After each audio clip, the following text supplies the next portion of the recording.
Hi everyone, it's Ren. You might know who it is, you might not. I'm this kind of philosophical guy who makes videos on the internet, whose videos are mostly about philosophy, like I said, and maybe writing.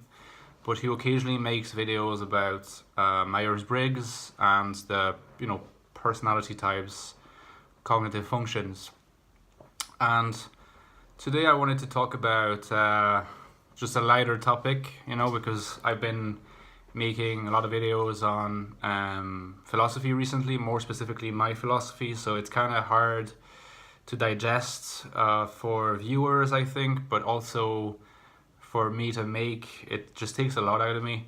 So I thought that today maybe I would take like a break from that and just very lightly tackle things that people might not know about INFJs based on my experience, so my very person. So maybe we could sort of try to debunk some myths about INFJs based on, again, like only my example. So if I really am INFJ, then I am proof that there is at least an exception to some of the descriptions you might read. So the first, I think, the most obvious myth that I read sometimes about INFJs is that they are altruistic beings with little to no ego, and who just always care and think about others. Well, I'm honestly not the epitome of that.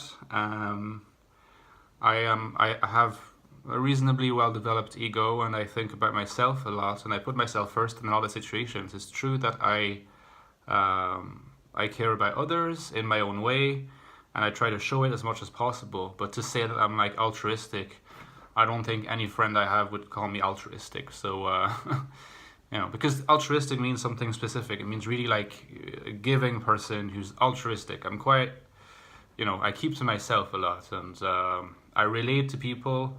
Sort of, my feelings are extroverted. I extrovert my feelings, so I'm warm, I suppose. I'm relatively warm, and I'm interested in people, but like I'm not altruistic. So that's one first myth.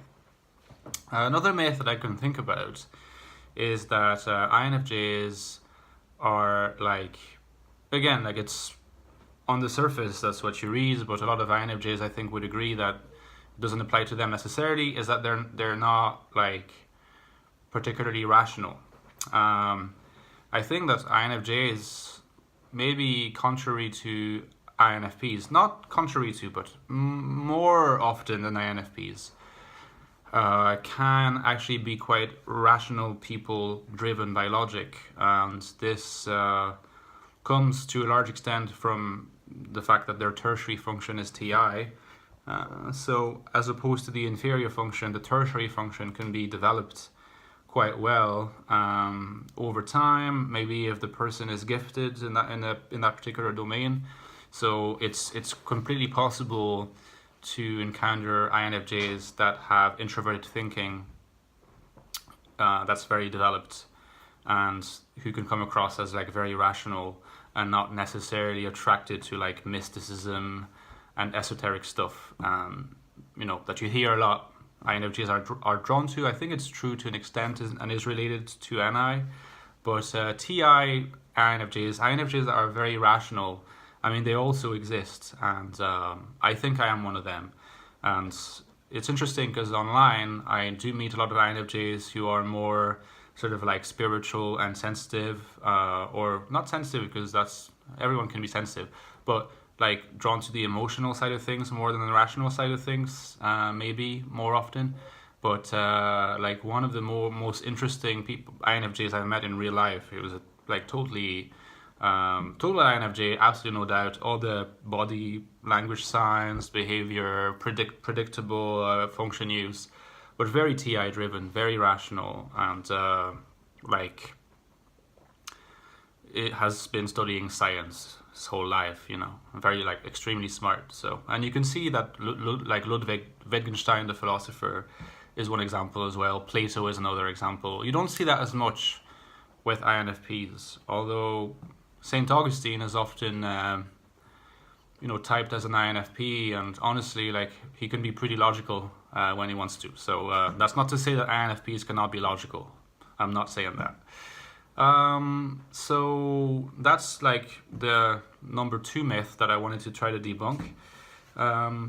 Maybe a third myth that I can think of that would be interesting to discuss would be the myth that you hear sometimes, that it's difficult for INFJs to be like leader types. That it's difficult for INFJs to just say, okay, like I'm making decisions here and others follow because, they're so empathic, they're so sensitive, they care so much about others that it would be like difficult for them. They would be too self-critical to do that. But actually, based on what I've seen, like, I think that INFJs can make pretty good leaders. First of all, they can be charismatic and leader types as people because they extrovert their feeling and they're very perceptive, sort of when it comes to understanding how others function, what makes people tick, what are others' kind of like inner psychology like, and based on that they can sort of identify also what to say to people that makes people realize, oh, this person is really taking an interest and kind of gets me. Because they extrovert their feeling, they're asking questions to people and people feel like, oh, okay, not only is this person kind of understanding me, but they're also asking questions to know more. And they can be kind of mysterious with NI, so that can draw people to INFJs. And INFJs, if they're not too reserved and shy, can actually be quite charismatic. I'm not saying that I'm charismatic. I mean, I have been called charismatic a few times in my life, but it's not necessarily something I've always believed. I think that I do have a presence of some sort. Maybe that's not charisma, but I've heard it, and I'm an INFJ, I think, so that can happen. In terms of like professional, like leading roles, I had a manager not so long ago that was INFJ, and I mean, we are quite similar, and we get on really well still now after I've left the job, and we were so similar that in a way there were some like structural issues to me with the organization we were working for that made it so that it was difficult for me to be like sort of stimulated all the time with my work. But I thought that like the way that she managed and the way that she was leading was quite interesting, like always listening to you. Again, decisions coming easy because of extroverted feeling and just being able to relate to people and say, okay, this is what's going to be done. So understanding, making decisions, taking people into account, finding it okay to delegate without kind of feeling that they need to control. And I just think that like being able to delegate, being able to understand people, being able to empathize, but also to kind of say, okay, like make a decision now and be somewhat pragmatic, are excellent leader sort of traits that INFJs can have, and I've seen them have it.